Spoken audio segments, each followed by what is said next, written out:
Bom dia, pessoal! Tudo bem com vocês? Como estão? Gente, então, hoje a gente vai terminar a unidade 5, tá? Falando do tópico gramatical, countable and uncountable nouns. Então, substantivos contáveis e incontáveis.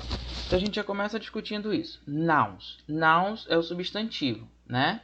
Então, substantivo é aquilo que nomeia um objeto ou uma pessoa, né?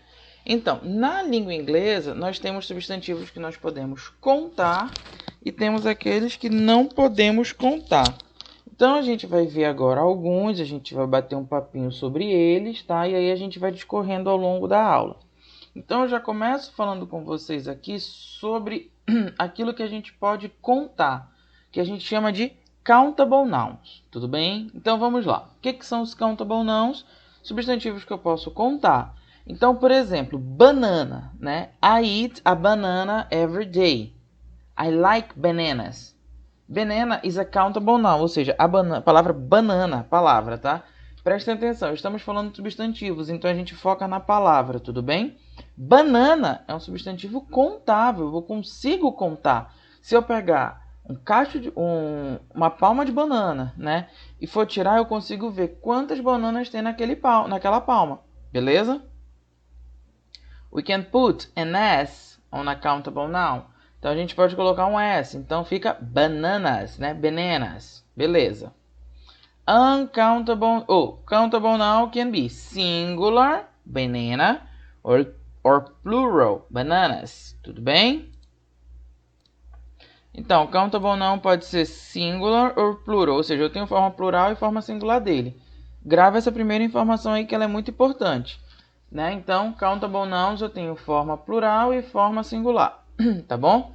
We can say one banana, two bananas, one banana, two bananas, no problem, ok? Etc. 3, 4, então eu consigo colocar um númerozinho na frente dele, tá bom?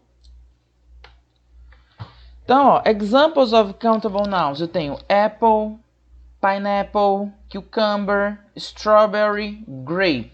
Então, eu consigo transformar essas palavras para o plural, né? Eu consigo falar apples, pineapples, cucumbers, strawberries, grapes. Ou seja, todas as frutas. Ah, teacher, mas grape, que é uva, é muito pequenininho. Eu posso contar? Pode. Né? Você consegue tirar do cacho. Ah, hoje eu quero comer 5 grapes. Então, tu vai lá, tu pega o cacho de grape e tira 1, 2, 3, 4... 5. Aí você tira as 5 uvinhas que você quer. Tudo bem? Então, é interessante a gente falar disso porque tem uma regrinha de plural que a gente tem que prestar atenção aqui, tá bom, pessoal? Então, ó, o countable nouns a gente sempre vai acrescentar ES, né, para a maioria, tá? Das palavras terminadas em O. O que eu quero falar aqui com vocês? Nem todas as palavras terminadas em O nós vamos acrescentar S, tudo bem?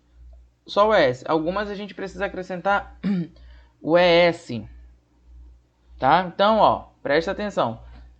É tomato e potato. Tomato, potato. Ok? Então, eu preciso acrescentar o ES. São as sílabas tônicas. Radio. Ó, radio. A sílaba tônica é o ray. Então, eu não acrescento o S. Eu apenas acrescento o S. Por quê? Porque não é a sílaba tônica. Tudo bem? Então, isso aqui é uma regra de plural. É uma regra que a gente tem que prestar atenção. Na regra geral, o que a gente faz? A gente só acrescenta o S, né? Com o plural. Mas aí a gente precisa lembrar. Ó, strawberry. Y. Y antes de consoante. Precedido por consoante, eu tiro o Y, acrescento o I, é S, tá? Então, lembra daquelas regrinhas de plural, de acréscimo de S, S, S que a gente tem? Então, a gente também coloca essas regrinhas, pessoal, aqui, tá bom? Então, a gente tem essa regrinha do O, que ela é importante, tá? Então, quando for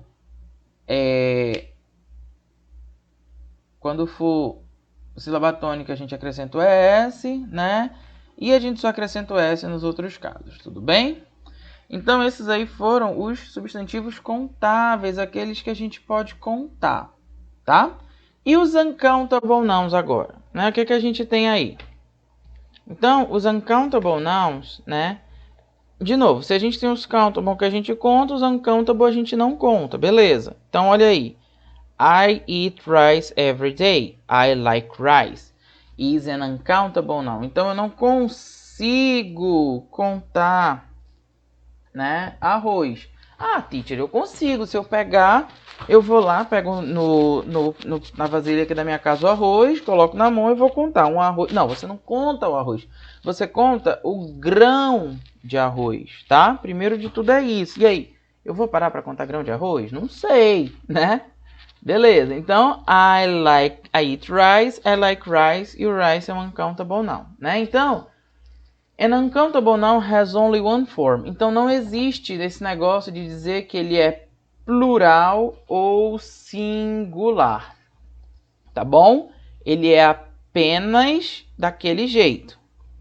Uncountable nouns are things we can't count. Então a gente não consegue contar, isso aí já está mais do que entendido, né? São coisas ali que a gente não consegue contar. Então, o que estaria aí nesse grupo de coisas que a gente não consegue contar? Né? E aí, vamos já ver.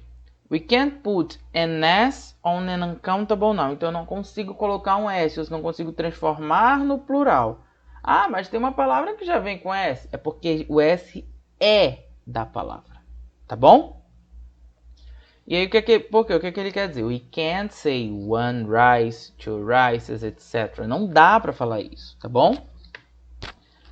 Então, alguns examples aí of uncountable nouns que a gente tem. Nós temos o salad dressing, que seria o molho de salada.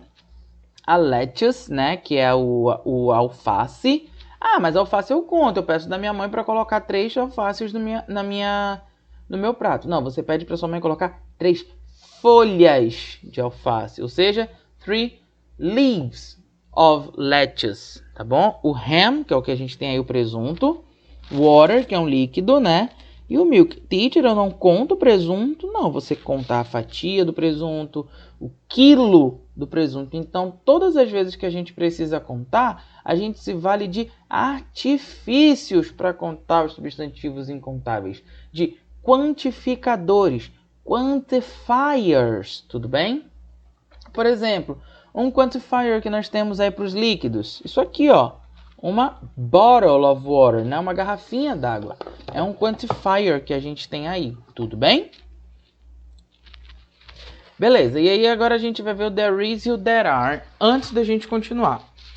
There is é afirmativo, there isn't é negativa, there are é afirmativa, there aren't é negativa. Qual é a diferença de um para o outro? There is eu uso com coisas singulares, né? Essa é a regra geral. E there are plural, né? Beleza. E o que eles estão fazendo aqui? Para que eles servem? Então, eles vão servir, pessoal, para dizer que algo existe em algum lugar, tá? Então, para falar da existência de alguma coisa. Por exemplo, eu estou aqui com 2 livros, né? Mas eu vou mostrar primeiro para vocês um. Então, supondo que só tem esse aqui. There is one dictionary. There is one dictionary. Ou seja, só tem um dictionary. There are 2 dictionaries. Agora eu tenho 2, olha. One, two, né? Então eu tenho 2 aqui. Então, there are 2 dictionaries in my house. Né? Então é porque existem 2. Ou seja, traduzindo para grosso modo, seria o nosso haver com o sentido de existir, tá? Então, quando a gente quer dizer assim, existe tal coisa no lugar. Beleza? Então, a gente usa o there is e o there are, né? A diferença é que um é singular e o outro é plural. Beleza. Então, isso é o there is e o there are. E o some e o any, para que eles servem? Gente, o some, ele vai servir para dizer algo, para dizer uma quantidade indefinida. Então, eu não quero dizer quanto tem. Quantidade indefinida em frases afirmativas. E o any em frases negativas. Então, é interessante que, olha aí, os slashes, né, as barras, elas já estão dizendo como é que vai ficar. Eu vou casar o some com there is e there are. E o any com there isn't e there aren't. Sim, e também com a pergunta que não vem agora ao caso. Então, olha essas 2 frases aí. There is, there are, some. Studying the following table. Então, a gente tem essa tabelinha, vamos dar uma estudada nela. There are some meat, cheese, rollers, pencils in the fridge on the desk. Beleza. Então, vamos primeiro ver essa parte aqui da frase, pessoal. Meat, cheese, rollers, pencils. Opa, teacher, what's the meaning of meat? Bom, meat é carne, né? Cheese, queijo. Eu posso contar carne e queijo? Eu não conto carne e queijo. Se eu não conto carne e queijo, eles são incontáveis. Rollers, pencils. Rollers, quase que não sai, é régua, né? Régua. Régua eu posso contar. Eu tenho uma régua, 2 réguas, 3 réguas, beleza. E pencils, lápis. Então, lápis eu posso contar também, né? Beleza. Aí agora vem o pulo do gato. Lembra que eu falei para vocês, lá no início, que os substantivos incontáveis, eles não têm forma plural? Se eles não têm forma plural, eu não posso usar there are com eles, tá? Eu uso só there is. E aí, por isso que tá desse jeito. Então, there is some meat in the fridge. There is some cheese in the fridge. Ah, teacher, mas se eu quiser dizer que só tem uma régua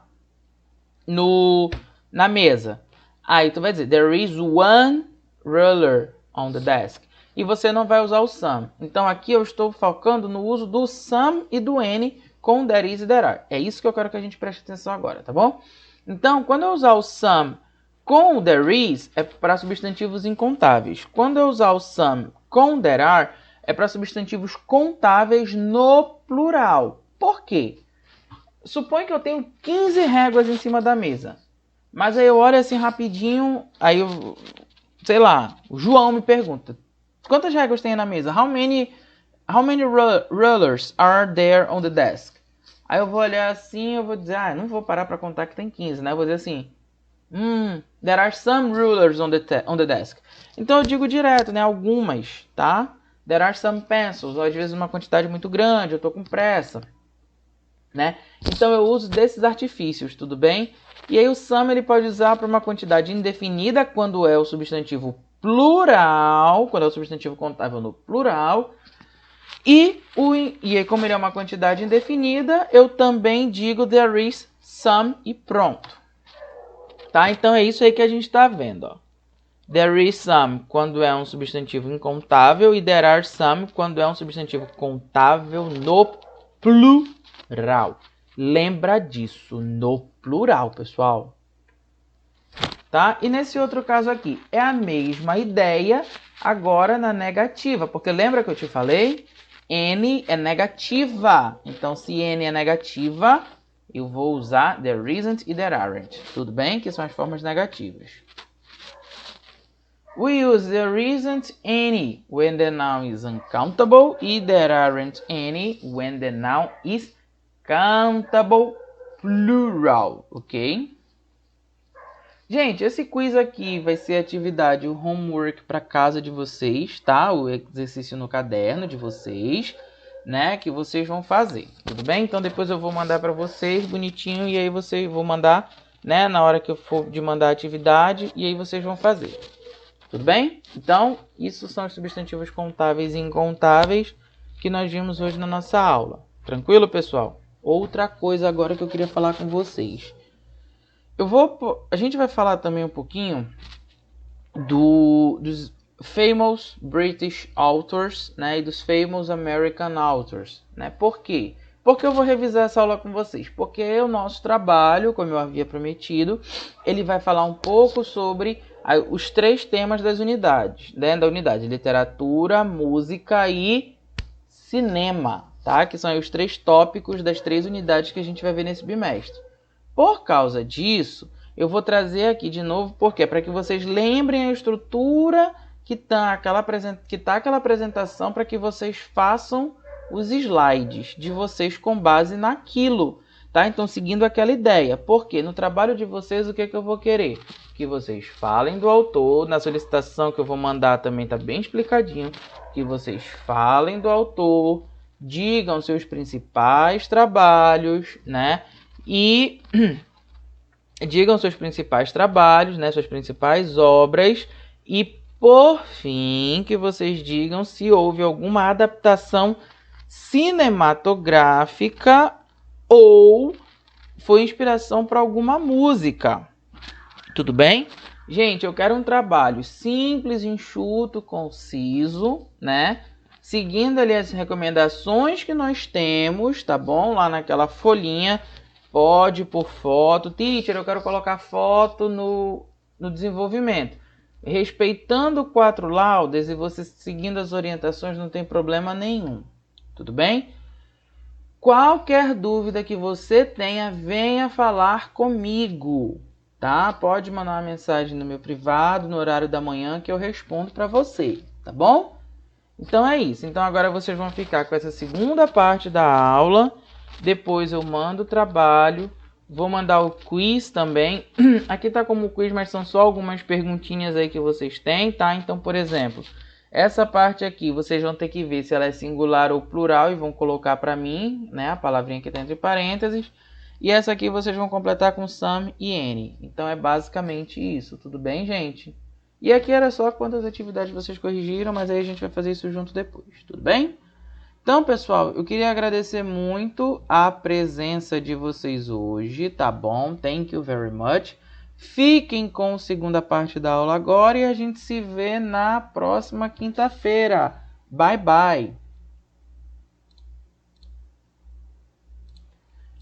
Então, vamos lá. Vamos começar falando aqui um pouco da literatura mundial, porque isso vai ter relação com algumas atividades que nós vamos fazer aqui ainda, tá bom? Então, por causa disso, hoje nós vamos falar um pouco da literatura, né, da língua inglesa, e lá na frente vocês vão entender o porquê. Então, eu vou remeter à aula de hoje, beleza? Então, bora lá. Hoje nós vamos falar, pessoal, dos famous British writers. Então, eu vou trazer para vocês um pouquinho, né, autores aí famosos, que são ingleses, britânicos, como nós temos aqui, né? E vou falar também um pouquinho de 2 autores americanos. E um deles, né, é a relação com uma atividade do livro que nós temos. Então, vamos começar falando aqui um pouquinho dos famous British writers. Então, a gente começa falando de William Shakespeare. Eu já falei na aula anterior sobre ele, né? Mas sempre a Great English Writer, né? Então, ele é o mais famoso de todos, né? Ele é um dos mais famosos, se não o mais famoso, por toda a sua revolução, então não vou falar muito dele não, porque a gente já falou, tá? Mas eu também trouxe uma outra aqui, que é a Jane Austen, né? A Jane Austen, pessoal, ela é uma novelista, ela foi uma novelista inglesa, tá bom? E aí, ela tem inúmeras obras, mas tem 3 obras dela que são muito famosas, que é Sense and Sensibility, Pride and Prejudice e Emma, tá? Sense and Sensibility tem uma adaptação cinematográfica, eu não lembro onde está disponível, tá? Mas eu tenho certeza que Pride and Prejudice está na Netflix, né? Pride and Prejudice é Orgulho e Preconceito, foi até a personagem principal, né, do Orgulho e Preconceito era a Emma Watson. Corrigindo, Emma Watson não, perdão, era a Keira Knightley, tá bom? Então, nós temos aí a personagem principal, né, como sendo a Keira Knightley, tá bom? E aí, toda a história, né, a Jane Austen, pessoal, ela sempre foi uma pessoa ali que ela foi muito famosa, ela era muito famosa por dentro das suas obras colocar temas muito acessíveis para o povo, né? Então, por exemplo, ela sempre trouxe ali o empoderamento feminino, né, nas suas obras. Então, numa época onde a gente estava ali na Inglaterra da rainha, um pouco antes ali da rainha Vitória, né, um pouco antes da Inglaterra vitoriana, e aí nós tínhamos, como é que eu posso falar para vocês? Nós tínhamos ali uma série de situações que eram tratadas e tudo mais, né? E, por exemplo, nessa época a mulher era obrigada a casar, né? Então ela só poderia ter acesso à herança da família se fosse casada. Então, assim, é um dos temas aí que a gente traz, que a Jane Austen trazia, né? Ela mesma, sempre trazendo a mulher como personagem, né? Como ponto principal, né? Então, nós temos aí ela como sendo, né, uma das maiores influentes e honradas novelistas da literatura inglesa, tá bom? Gente, hoje em dia, para vocês terem uma ideia sobre a Jane Austen, tem até a casa dela ainda lá, preservada, né, com todos os objetos, o quarto, a escrivaninha onde ela costumava escrever. Então a gente ainda tem muita coisa da Jane Austen aí preservada lá na Inglaterra. Em seguida, após a Jane Austen, nós temos o Charles Dickens. Né, o Charles Dickens também era um novelista inglês, né? Ele era conhecido como The Greatest of All, então o maior de todos, tá? E aí alguns dos trabalhos dele são The Pickwick Papers, Oliver Twist, A Christmas Carol, David Copperfield, né? São ali os mais populares dele. Bom, o que eu posso falar aqui para vocês? Oliver Twist tem uma adaptação cinematográfica, uma história bem interessante, tá? E A Christmas Carol é um conto de Natal, então tem uma adaptação, é inspiração às vezes ali para muitas coisas, para muitas histórias natalinas, e é bem interessante. Ele descreve a vida, né, na Inglaterra vitoriana, ou seja, ali na época da Rainha Vitória. Né? A gente precisa lembrar que nessa época, pessoal, a Inglaterra, a Rainha Vitória, ela ditou, né, muitas coisas no sentido de moda, né, de arquitetura. Então tudo, né, se nós vemos hoje, se você perguntar de um arquiteto, o estilo vitoriano, porque era um estilo de arquitetura, né? Existia o estilo vitoriano, existia o estilo gregoriano, então assim, que eram justamente ali pessoas da Inglaterra, né? Pessoas influentes na Inglaterra. E a Rainha Vitória, ela sempre trouxe ali também uma certa ditando certas situações no mundo, né? Porque muito do que ela fez veio para outras partes do mundo também. E aí o Charles Dickens representa muito bem isso. Bom, então eu falei aqui com vocês, né? De 3 autores, 2, foquei mais em 2, né? Porque eu já tinha falado do menino, do William Shakespeare. Então foquei aqui um pouco mais no Charles Dickens e na Jane Austen. Beleza? Agora a gente vai falar um pouquinho de Famous American Writers. Então ali eu falei um pouquinho dos ingleses, dos britânicos, e agora nós vamos falar um pouquinho dos americanos, tudo bem? Então o que nós temos aí de Famous American Writers? Então nós temos o Edgar Allan Poe, que é um dos maiores também escritores da língua inglesa, tá? E aí quando nós falamos de Edgar Allan Poe, pessoal, tá? A gente precisa, é um autor muito interessante da língua, né? E a gente vai conhecer um pouquinho mais aí sobre ele. Então eu já começo falando para vocês sobre o Poe, né? O background dele. E é muito importante a gente entender como foi a vida dele para quando a gente for ler algum texto do Poe. Né? Então ele nasceu em 1809 e viveu até 1849. Então ele teve ali 40 anos de vida, tá? Ele perde a mãe enquanto criança, né, enquanto ele é adolescente, e o pai o abandona. Então, já temos 2 informações aí importantes, tá? Então, guarda essas informações aí. Depois disso, né, ele foi criado pela avó, e aí quando a avó morre, né, ele casa com uma prima de 13 anos, tá? Em 1835, o nome dela era Virgínia. Em 1847, a Virgínia morre. E 2 anos depois ele morre, né? Ele era, pessoal, extremamente apaixonado por ela. Né? Ele era encantado pela Virgínia. Tá? Ele tinha ali em torno de 26 para 27 anos quando ele casou com ela. Ela tinha 13, então ele era 13 anos mais velho que ela. Mas assim, ele era encantado por ela. Né? E aí também tem uma certa influência. Né? A Virgínia também vai ter uma certa influência na escrita dele. Tá? Ele morre em 1849. Até hoje tem ali uma certa... Não se sabe se ele foi assassinado.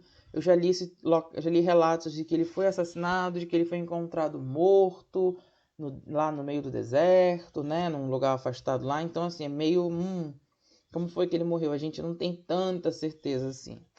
Né? Então, o writing style do Poe, né? O estilo de escrita dele, qual era? Ele consistia na escrita gótica, né? Então, no estilo gótico, era sempre algo muito profundo e intenso.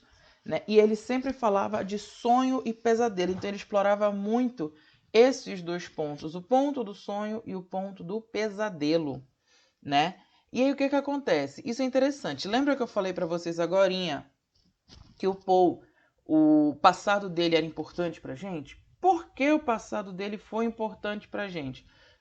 Seria importante justamente porque a influência que o passado dele vai trazer nas histórias, né? Lembra, a mãe morre quando ele é novo, logo quando ele é criança, o pai abandona, ele é criado pela avó, né? Casa com a prima logo depois que a avó morre, né? Com a prima de 13 anos, e em seguida, além disso, né? Além disso tudo, a Virgínia morre. Então, tudo isso influenciou a escrita dele, né? Nas histórias dele, o passado, ele é obscuro. Ele sempre tem as pessoas têm um passado obscuro, né? E é um passado que ele vai oprimir, ele persegue, né? Os heróis e as heroínas ali do Poe, né? Então, os personagens principais geralmente são oprimidos pelo seu passado, né? Então, o Poe, gente, ele era um autor, tá? Ele era um autor que ele não costumava escrever livros, tá? Ele sempre foi escritor de contos. Então, os textos dele eram curtos, eram short stories, né? E aí ele fez livros, sim, como por exemplo nós temos Os Assassinatos da Rua Morgue, mas eram livros de contos. Então, cada capítulo seria um conto, seria uma série de assassinatos que foi escrito ali e criados, né? E foi criado esse livro, né? Com vários contos. Tudo bem? Então, estou falando aqui um pouquinho do Edgar Allan Poe, né? E aí, outras obras importantes dele. Então, ele teve obras com short stories e obras com poesias. A gente vai ver daqui a pouco. Os personagens dele, né? Sempre eram cobertos ali com alguma maldade. Então, eles eram bons, mas eles tinham algum lado ali mal, algum lado negativo, né? E eram obcecados, tá? Com o lado irracional da mente. Então, com aquela parte mais impulsiva, com aquela parte onde não se pensa. Tá? Então, os trabalhos famosos aí que ele teve, né? The Pit and the Pendulum, The Fall of the House of Usher, Telltale Heart, é muito interessante esse conto, né? The Cask of Amontillado, The Mask of the Red Death. Então, são algumas dos principais short stories aí mais famosos que existiam dele. Tá? Eles eram, gente, originalmente publicados nos jornais, né? E aí depois ali foi criado o livro e tudo mais. E os poemas que ele tem, The Raven e Lenore, né? The Raven é o corvo, tá, gente? E o corvo foi nada mais, nada menos que traduzido para o português do Brasil por Machado de Assis e para o português de Portugal por Fernando Pessoa, né? Então aí para vocês verem como era a importância do Edgar Allan Poe, tá, na história. Então, a tradução, uma das traduções mais famosas, claro, é a do Machado de Assis, e aí a gente pode entender aí, né, a grandeza do Edgar Allan Poe para a literatura de língua inglesa. Tudo bem? Então, ele era ali das antigas, né, nós falamos de um escritor das antigas, tudo bem? Agora, né, ali dos anos 1800 e tudo mais. Agora, nós iremos falar de um outro autor, tá? De uma autora, na verdade, né? Que aí tem toda uma outra história envolvida com ela, né? Então eu vou falar um pouco mais desse livro, The Color Purple, tá? Que é justamente a atividade que vai estar lá na página 16, quando a gente for fazer, tá? Então, um pequeno contexto histórico antes da gente começar a falar, tá? A Alice Walker é uma atriz que ela é negra, uma escritora que ela é negra, tá? Professor, qual é a importância disso? Why is it important? Porque nós estamos falando dos Estados Unidos, tá bom? E aí a gente tem que lembrar de tudo que aconteceu ali nos Estados Unidos com os negros. Perseguição, segregação racial e tudo mais. Então, a gente precisa desse pano de fundo para entender o que vai ser trabalhado aí nesse livro, tá bom? E eu tô trazendo isso tudo para vocês, mas vocês têm que perceber, né, apesar aí na página 16 a gente ter um trechozinho pequeno, eu quis trazer para vocês um pouco mais também sobre a Alice Walker, por quê? Para que a gente possa entender algumas outras situações, tá bom? Então, quem foi a Alice Walker? Na verdade, quem é? Né? Ela nasceu em Eatonton, na Geórgia. Então, opa, a primeira informação importante, ela é negra e nasceu na Geórgia, né? O que acontece? Gente, a Geórgia, né, culturalmente, ela é um estado do sul dos Estados Unidos. E aí tem toda uma questão histórica que em um momento vocês vão assistir na aula de história falando sobre isso. Né? Ela costuma escrever ficção, poesia e ensaios. Ela ainda escreve, tá?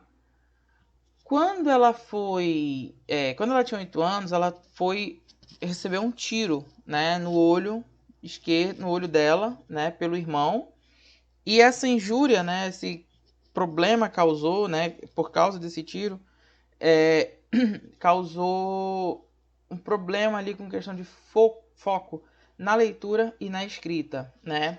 Mas mesmo assim ela conseguiu, ela foi para a faculdade, né? E aí ela se torna uma ativista dos direitos civis, do movimento dos direitos civis, tá?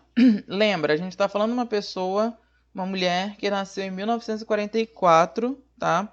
Então, só para vocês terem uma ideia do que a gente está falando, tá? Uma mulher negra que nasceu em 1944 nos Estados Unidos, né? Então, isso vai ser muito retratado nas obras dela. Aí a gente vai já chegar nessa parte aqui no livro. The Color Purple, né? Ele foi publicado em 82, tá? E ele acontece em 1930 na Virgínia rural, né? Então nós estamos falando ali da Virgínia, né? Dali de uma época da Geórgia, né? Em que a Geórgia era rural, na parte rural da Geórgia, tá? Do estado da Geórgia. Ele ganhou o Pulitzer, o prêmio Pulitzer, tá? Ela foi revolucionária porque ela foi a primeira mulher afro-americana, né, a ganhar o Pulitzer por ficção. Pulitzer é um dos prêmios mais altos da literatura que a gente tem aí no mundo, tá? E o que o Color Purple fala? É a história de uma jovem afro-americana, né, a Cilly, tá? E aí a luta dela ali por empoderamento, né, num mundo que era marcado pelo sexismo, pelo racismo e pelo patriarcado, tá? E aí, o que nós temos aí considerar, né? O que a gente pode considerar a ideia dessa questão toda?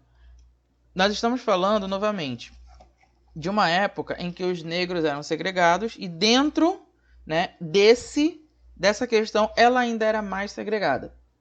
Dentro de um estado, né, que é visto, pessoal, como um dos estados mais segregadores, né, dos Estados Unidos aí à época, tá? Então, né, e outra coisa importante é que esse livro ele é epistolar, ou seja, ele acontece em 3 partes em cartas.